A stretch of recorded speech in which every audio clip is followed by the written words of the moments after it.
So fashion futures. I remember when I first saw that you were talking about it, I was like, is it futures for the fashion industry or like futures for, and it's got so much more layers to it. And as you kind of put your work out to, share with the world, I found it a fascinating space. Actually, I have a bachelor's in architecture. Then when I finished Okay. it, I left Brazil and I went to Milan and I lived there for to go to study fashion design. But then it was interesting because like very soon I realized that I was not that interested in fashion design per se, but I was more interested in what was like the logic behind it. Clarice, welcome to Think Forward. Thank you. My pleasure. Thanks for having me, Steve. It's so great to have you here. So fashion futures. I remember when I first saw that you were talking about it, I was like, is it futures for the fashion industry or like futures for, and it's got so much more layers to it. And as you kind of put your work out to, share with the world, I found it a fascinating space. And you come from, well, fashion design. So it's best that I let you tell the story. So I guess the best place to go is the Milan years. We should call it the origin story, as all superheroes have. Yeah, So definitely. Sure. yeah. Actually, I have a bachelor's in architecture. Then when I finished Okay. it, I left Brazil and I went to Milan and I lived there for to go to study fashion design. But then it was interesting because like very soon I realized that I was not that interested in fashion design per se, but I was more interested in what was like the logic behind it. And also as an architect and like I've been also very curious about people and behaviors and about connecting the dots of other forms of arts as well, such as cinema, design, furniture, and politics, and everything that could be kind of forming us as humanity. And I think that fashion is just an expression of it. That's why maybe I was that interested as a designer. Yeah, just kind of then I changed to a trend forecasting postgraduate course, which was my first step into futures thinking. So trend forecasting. So a lot of people, you could call it trend hunting. What exactly, how do you define it? So people kind of get a grounding, like what is it generally? And like, do you have a certain perspective or techniques that you like in order to find the trends beyond this, signals? Sure. I guess like the fashion industry has a very systematic way to work with trends. So Mm-hmm.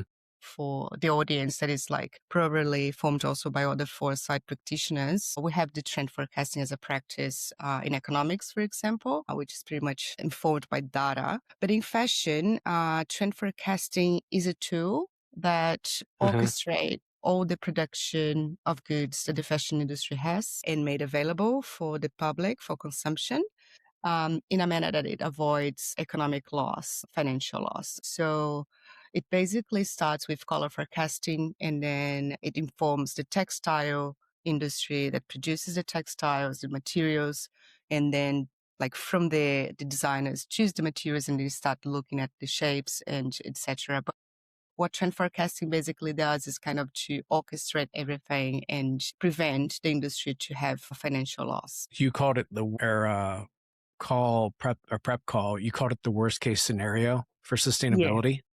Pretty Yes, I strong. think so. Where I think, did you first feel the tension for that? Where did that yeah, come I think from? that it's been always very problematic, the fashion industry, in a sense that fashion is not formed only by clothes, but it's formed by the sense of novelty, right? So what makes fashion fashion is this idea that we'll see a change very soon. And then that thing that you bought before will not make sense in 2 or 3 months because not because it doesn't fit you, but because it doesn't suit your taste anymore. So it's based on like changing tastes and having this sense of novelty that is completely accelerated today at levels that are just not sustainable at all. So when I went to Milan to study fashion, it was more than 20 years ago. And we had a completely different scenario as well in terms of industry and in terms of the world as well. Although it was like still unsustainable, we had started to have like fast fashion chains like like in the 90s, so it wasn't that bad as it is today. And I guess today the trends, they are just changing, not even like seasonally, but they are changing faster than that, with TikTok trends and also with the capacity that the industry has to produce garments and accessories in a week. Then it's just became um, too unsustainable at a point that there is no return. We really need to rethink and reimagine fashion as a system, and reimagine it through cultural lenses as well, not just from the material aspect of it. So it's not just about sustainable products or green products. It's about rethinking the culture behind it. Well, you had mentioned there's also things out there like TikTok outfit challenges, live stream catwalks. Obviously, this is a space I do not inhabit, but like influencers, they're like microtrends. They have a half life of days and weeks. And do you think we've passed a point of no return? I mean, I worry about it even getting faster because it seems like that's always this push. It's like a cognitive dissonance that's happening, like the visceral feeling of the differences, in time and feeling the change. But do you think that we can keep up, and still be responsible? Look, I think that's a very good question in a sense That's what that, I'm here for. That's what I'm here for. yeah, definitely, yes. Yeah. No, because, fashion is very much and has always been very much tied to communication, right? Yeah. So also like the way the trends is spread out is actually one of the big drivers of how the fashion industry works as a system. So considering how social media is going today, I think that we really have a big problem ahead. I don't think that social media is going to slow down as a big player in this structure. And I think that I don't see as well when we look at the data and research about Generation Z, for example, who are young people, they are very heavily consuming fast fashion goods. So they are kind of a little bit abandoning their instincts for sustainability, in the name of appearance and in the name of belonging to the groups, and how they look like, which is again a cultural problem that is bigger than fashion as a problem, as an industry. So yeah, it's a societal problem maybe, and that is very much tied to communication channels and media channels, such as TikTok. The good side is that, now we don't need to kind of just obey and rely on what experts say. It's more democratic in the sense. However, it just became faster and with more trends as opposed to just like really democratic as a system. Well, with the regards to the system, I think of the manufacturers. I had mentioned I saw this show, a French TV show. I'm not that, fancy or highbrow, but it was fascinating. It's called Les Maisons. And it was also trying to learn, working on my French, but they talked about, they were basically like two fictional luxury brands, like, in Paris, and they would destroy the unsold inventory or they would have it away. The up and coming person that you're introduced to this world is trying to use recycled materials, but they do that to I was like shocked. Like they do it to preserve brand value because of obviously fakes or things that are on second markets. It kind of stops people cold when you think of, most people don't know that's happening. But what do you think, the symbolic versus it kind of encompasses the symbolic and the material value, right? And it's also the meaning of scarcity and the physical reality of the waste. Like, so what do you think this kind of approach what do you think it costs us? I mean, 'cause especially with from the system, from trying to redefine the system. Definitely. And I think that's one of the biggest examples of like how the fashion industry is just like the worst case scenario, because it's not just about accelerating trends, but it's about Yeah. trying to keep the sense of novelty and exclusivity as assets to drive consumption, right? And when we see like this type of action that is like burning unsold stocks just to not devalue the symbolic the symbolic value of the brand, I guess we can still see how the fashion industry has been claiming to be more sustainable. And if you go into any website of those brands, you see that they have the manifesto or the commitment with sustainability. However, they do not commit 100%. And they are still, doing lots of greenwashing initiatives because the roots of this system, they are not changing, which is again about culture. So going on sales, having luxury goods going on sales, it's not something that happens just because of the symbolic value of the brand. And so you know, how do we change how people see luxury? What is luxury from a cultural perspective? Maybe that's the point that fashion futuring, the methodology I created, is aiming for. It's kind of to make us rethink what new meanings those aspects of the fashion industry could assume. And therefore, if we change those meanings in culture, then what happens with this system? Because if we still have culturally this vision that to be a luxury brand or a luxury product, it has to be with the same parameters that we had 100 years ago, we are not going anywhere. We really need to rethink the system from within and widely. Well, let's unpack the concept. So we've talked about it with fashion futures, and it was your PhD work, which is unto itself, a challenge, right? But it was practice based. So you use that as a way to, I think, experiment and test things in a safer place than would be like a client setting. So I want the listeners to kind of really fully get this. And, because obviously I said, like, it sounds like about like clothing or even just the fashion industry itself, but it's not. And so how do you explain it to people who've never encountered this? It's Yeah, kind of the reframe of it. Yeah. sure. So fashion featuring is actually like a speculative methodology that is materialized into a toolkit that was created to spark imagination and provoke a values-driven transition in the systems towards sustainability. So it's not about creating fancy fictional artifacts, but it is actually a methodology that uses fiction as a medium for imagination and for like systemic transition. So it actually articulates reality and fiction and also materiality and abstraction as complementary sides of the same coin. And it helps like stakeholders to imagine new meanings for fashion and also new values for fashion in the future. So it's kind of a practice and a methodology that is kind of based on the idea of transformative foresight as well. So it's not just about expanding trends or extending the present realities into the future, but it's really created for us to rethink what matters to us and how we can really reimagine those systems under a new set of values. I think that's it. And you've mentioned that it can apply to, let's take like a couple areas like electronics or automotive, cosmetics, furniture, Hmm. just to name a few, right? It's the practice you've had it's kind of taking you all over.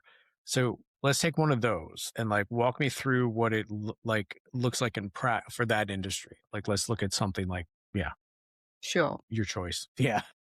Yeah, just like as I said before, this fashion is not necessarily about clothing, but fashion is this logic of change, right? And Yes. it's pretty much based on the sense of novelty. So imagine, for example, color palettes for iPhones or for smartphones. So when we look at like new phones in the market, going into the market, they go yearly into the market and they change and they have like different color palettes that give that phone sometimes like that sense of novelty that is even more important than the features that that product has in terms of new cameras or new technology involved, etc. So many times we see people critiquing, I don't know, the new iPhone because it's not necessarily that different from the previous one. However, when they change the colors, they make the product feel new again. So that's the same logic that we have in Sure. fashion. It's just occurs once a year. So in this case, the toolkit could be adaptable. to the people that are imagining those products in, for example, in electronics. And in electronics, this idea of like the aesthetic is pretty much like this big driver for consumption and novelty and the fashion sense of the object. And so we could kind of adapt the toolkit to have those people involved in that industry to rethink if we don't change the colors as a driver for consumption. So what else could we be doing? And also, if our industry is more than just making profit, if it has to be regenerative somehow, if it can give something back to nature, for example, how can we give it, how can we rethink that based on the product and portfolio that we offer, to our consumers? So a business is always way more than just like the product they sell. And it's about the narratives they build. It's about all the initiatives they have for society that are not just like mere philanthropy, but how can they really change the manner they see their own business from within if they consider new values for the business? An example would be, for example, Patagonia is a business, a fashion business, but it was built upon values that are not just profit. So Patagonia as a brand, it has like in its core values that made the entire business to be as it is. And that's what fashion futuring aims to do, is kind of to help those stakeholders that already have a business at any scale to rethink, okay, these values that we had as a brand before worked so far. However, we need to transition our systems and our brands into a future that is possible for us as humanity to thrive and live. So if that's the case, how can we reimagine the values for our brand and rethink the strategies to get there? It's, you mentioned a number of things in this, in that explanation. And it made me think, like, take the iPhone, for example. There's many user personas, customer profiles. I'm a person that, there's a lot of people that just want the one every year and they're just on a constant because they want the newest thing, right? I skip like 4 generations usually just to kind of get the life out of the phone. But then it's like, there's a time, but like the newest one that I have is, there's choices of orange or like navy or like something, but it was like, I have the orange one, but it felt like a completely different phone, like a new, so you're definitely there. And I think about automotive, like BMW, they have, or any of manufacturer, any design, like they have a whole new design spec that's introducing the electric cars, and every 4 or 5 years kind of resets what is new. And when you look at older cars, I mean, you can look back and think of the same thing. And there's things that are retained to kind of like they call it the kidneys on a BMW, like the front grille, to maintain that that's a BMW. But at the same time, there's changes in that to make it feel different. Cause it's like, and it's funny because it makes me think about Henry Ford's, like, you can have any car as long as it's black. Like it was, over 100 years ago, it was just the move to the manufacturing. Now it's the move to this customization, but at the expense of what? And you say it's like, it's not just about imagining the futures, right? It's about bridging the imagination and the action itself. You know, I know that, things like Stuart Candy's Thing from the Future, which is great, and we both love it, but it's kind of stops at a certain place. Mm-hmm. And yours kind of follows on from that. It's kind of the what of like, all right, so what do we do? Right. Mm-hmm. What moment did it kind of, you always build things on the shoulders of others, right? And those are compliments to the person that created the thing in the first place. So where did it come for you that you saw that it was that next step? Like you needed to build this next step. Mm-hmm. Yeah. My PhD was a practice-based one. So I started Yeah. creating the tools, and my reflections, they came through applying those tools, like with people in our workshops, so on and so forth. And so I started pretty much with like very few differences from the Stuart Candy's approach or the toolkits approaches. And at the end of those workshops, I had like every time I had like this comment somehow that was like, it was very fun and playful and we loved it. However, what do we do with that? How do we go from here to a change, right? And then I started to feel that actually participants feel frustrated because, and instead of giving them like a sort of hope for better futures through speculative design or design fiction, we were actually kind of doing the opposite because they left the workshops feeling frustrated and demotivated somehow. It's like, okay, that's the max we can do. So why doing that? And so and so I started to think, okay, like this is just one step, which is imagining, which is a big step that, for example, the thing from the future does beautifully, which is helping people to imagine things, which is amazing. However, my thoughts were like, okay, how can we connect this with transitions and with change? And then I just connected that stage of imagination with unpacking the imagination of the object into values and then setting those values as a central part of systemic transition into a backcasting activity, which is pretty much recognized as one of our more solid tools that we have in foresight. That's true. So when you have teams do this, and I like to differentiate between, you know, the real work versus, like, I call it foresight theater, futures theater, going through the motions. What does it look like when a team's really using this really well? Like, what does it look like when success is there? Yeah, I think that when they use it really well is number one, when they unleash their imagination, they really embrace fiction as a strategy. And facilitators have a big role in this because it's the facilitator's role to explain and to keep people engaged and to also jump in with them into those fictional scenarios and stories and artifacts. So I think that the first step to have success is to really embrace fiction, not just as a waste of time, but as a strategy for imagining otherwise. The second thing I think that is kind of dedicating some time after creating these stories and narratives and the artifacts is like having the teams, multidisciplinary teams, so different stakeholders in the process involved discussing what values are embedded in those objects and stories that they discussed through fiction, right? Because Yeah. this is a very, very important step. It's difficult to discuss values and to really find what values we want to say when we told that story. Maybe the first value that comes to mind is protection, but maybe it's not protection, it's something a little bit more nuanced. And so dedicating some time to this discussion is important.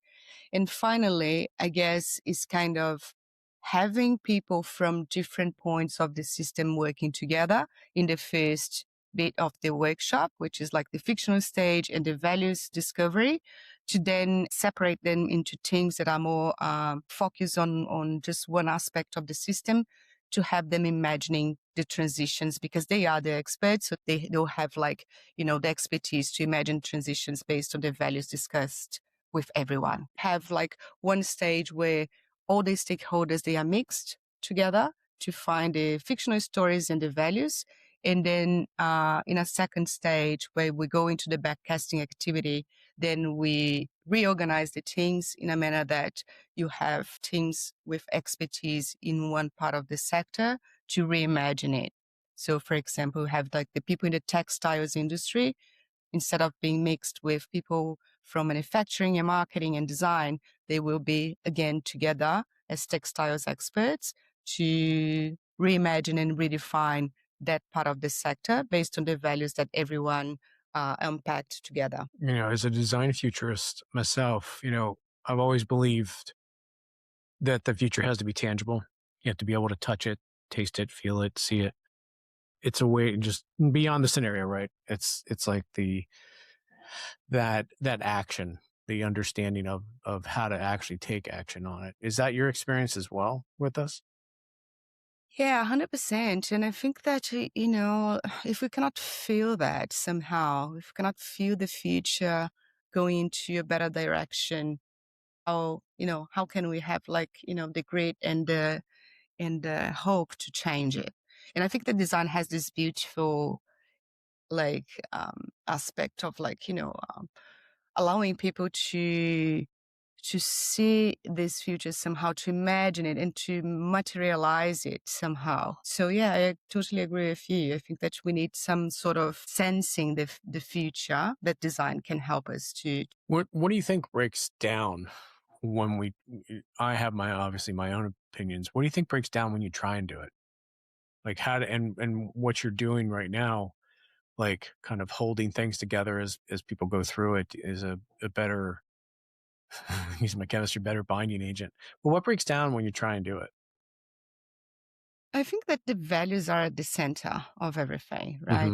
Yeah, So when the stakeholders are together, if we keep in mind that even if they have different agendas, they in different, expertise, if they really concentrate their attention into the values, into the shared values, I think that's where the magic happens. love it.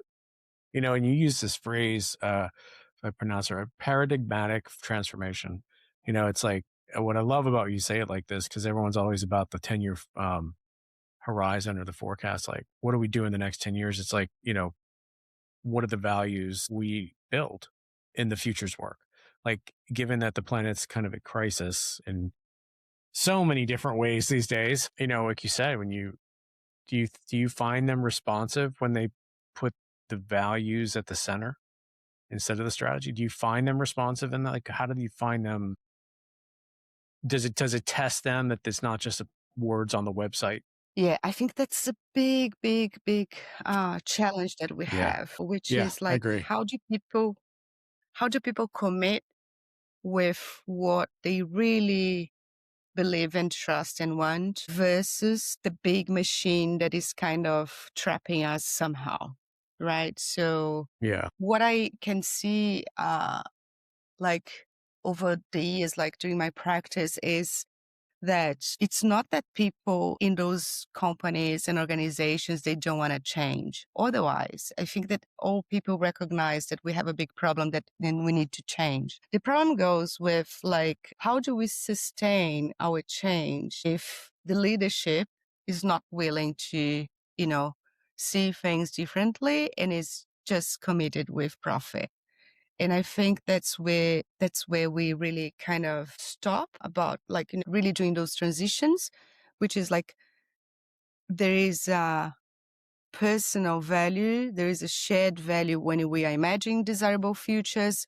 But then when it comes to reality, no one really, like a few people has really the capacity to really go against this kind of machine and propose something new.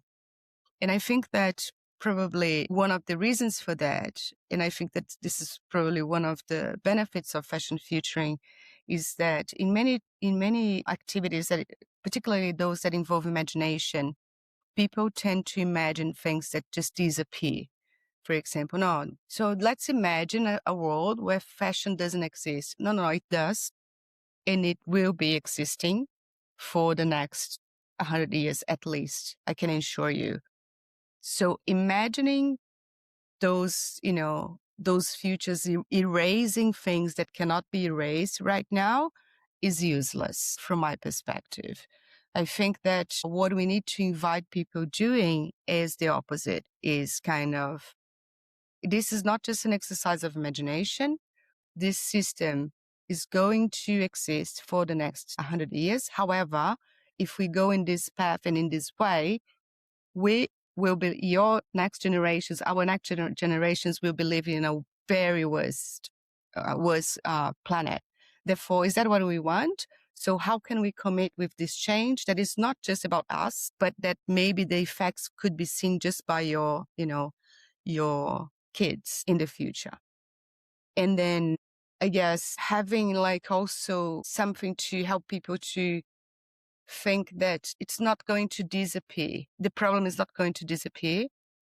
And we really need to invest time and effort in changing it. There is no other way.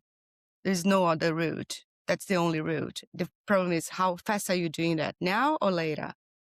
What is the intensity you are putting in these transformations? Is it now or later? And I think it comes with awareness and consciousness of people that there is no other way of doing a fashion future or any future of any kind of industry unless we look at sustainability in a serious manner. Culture, for example, like you live in Australia right now, you're Italian, I'm and, Brazilian. there's also, what's that? I'm Brazilian. I'm Brazilian, I'm sorry, I apologize. Yeah, yeah, that's right. So, but you've worked also in Italy, in Milan, which, and then you've also you work with the companies in the United States. Like, how do things play out differently across these kind of contexts? Like, do you need to adapt, or is this kind of universal? Does it help? Is there another layer to this because of the systems? There is definitely many layers when we apply those methodologies in different places. And I think that it's not just a matter of fashion futuring, but also other methodologies, right? I think that one thing that should be done is to have like a facilitator that is from that place that is like helping you. Because as we are talking about culture, you might lose some insights and some nuances in those discussions. This is one thing that needs to be done. However, although like the fashion futuring was created to be an universal toolkit, I'm also very much aware that it like we should as futurists and designers, we should be creating more tailored versions of what do we do. And considering, like the aspects of the place and the localities and in those kind of dynamics and nuances that we cannot, not universal. Um, and I think that what happens with fashion futuring is it somehow needs to be universal because the fashion futuring is pretty much global and it's pretty much connected. However, what is interesting to see in different places is that for people in different places, the values that come up are also different, and they are pretty much related to the place they are and the place they come from. So I think that's where things change naturally in the fashion futuring tool. However, one thing that is good to add to the fashion futuring is kind of also discussions about their own realities, and it can happen through the backcasting stage of the process. But What's definitely, I don't think we should have universal toolkits. I think we need to adapt them a bit to the realities that we have. Yeah, and it's like, so this leads me to the toolkit itself, which we put in the show link. So it's on your website. There's a bunch of cards. I think you're working on some other physical, I think, parts of it as well. And there's a whole, I'll put the QR code in the video here. So for somebody who wants to start experimenting with this, where do they start? Yeah, they should go into the fashion featuring website. And then when you go there, you see that the boards are available, but not the cards. So you just have to hit the button of like get in touch, have a hard copy or something like that, and then it will mail me, and I can be in touch like to give the cards and also the manual of instructions that is also available. So like all the methodology is pretty much explained across the boards, the supportive boards that we have for the workshop, but also the manual. And one thing that is also on the website is kind of you can do your own fashion featuring toolkit, in a sense that it's formed by images as provocations for imagination. It's formed by, different types of artifacts like shoes, a coat, a jacket, a backpack, whatever. And it's formed by these systems. And what I encourage people doing is like, even if you get the templates, you can adapt them to your own reality. It doesn't have to be the way I envision it. Otherwise, it's a toolkit that is inviting people to hack it and to really change it. For example, the images that I selected for the cards, they are based on my vision, on my own references. But what if a person in South Africa decides to add more images to those cards? It's spectacular because every culture, every person has a different view, a different taste, a different perception of what images could be, for example, in a toolkit. And I would love to see more variety and diversity in that toolkit. So I consider the fashion featuring actually a sort of template that people could You just should like have. definitely use Instagram, get people to like put their own, create some type of tagging, technique for people to share and see each other's concepts. That's just great. It's great. So like, we've talked a lot about different industries. Do you think it's something, being a trend I'm trend hunter, trend follower, trend gatherer. What do you think something that everyone is watching, but you think is a distraction? I think that all the things related to beauty, I think that it has become a big distraction in a sense So what? that we are just so captured by the idea of performing online and being beautiful and being handsome and the skincare and the makeups and, the plastic surgeries, whatever, that I think that it's just became the biggest distraction ever in Western societies. So we'll flip it. So what do you think nobody's watching? Like, do you think it's going to matter, like in a big way? Yeah, I think that, well, everyone is kind of watching everything nowadays. One thing that I think Sure. is still, it's true, right? So it's like, but one thing that I think is still pretty niched in academia and has a big potential for humanity is like the concept of modern human design or life design concept instead of Yeah. human-centered design. That was a concept, spread out in the 2000s by IDEO. So like, how can we reimagine the planet and the things that we design, systems, objects, communication, whatever we do, using the lens of modern human as opposed to human centered. I think that this is a beautiful thing that should get more traction. So industry wise, we've talked about a lot of industries that have used this you've worked with. There's one out there that you so like they have, I really want them to adopt it. Which one would that be? I think that the beauty industry, I think Beauty that industry. beauty, yeah, the amount of products they have is insane.